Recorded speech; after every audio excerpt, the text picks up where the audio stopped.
Barшаға сәлем.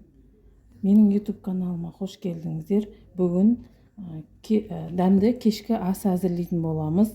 Мен осындай көкөністерді турап алдым. Бұның ішінде сәбіз, картоп, болгар бұрышы, қызанақ. Енді бұған біз тұз, дәміне қарай тұз мен кішкентай ас қасықпен 2 қасық тұз қостым. Және паприка.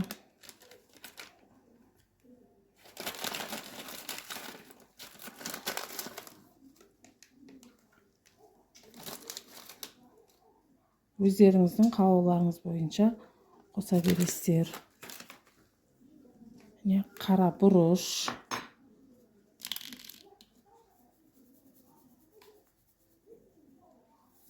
Және 50 грамм май.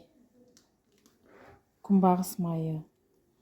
Осының барлығын араластырып,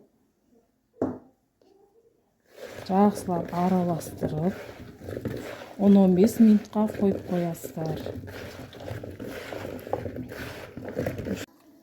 Мен етімді осылай алдын ала қайнатып алдым, бір қайнатып алдым. Енді осының үстіне жаңағы көкөністерімізді қасқанға қоятын боламыз. Қасқанымызға жаңағы көкөністерімізді жайғастырып алдық. Енді екінші слойымызға мындай голубцайларымызды қойып алатын боламыз. Енді осының бетін жауып, жарты сағатқа 30-35 минутқа пісіруге қоятын боламыз.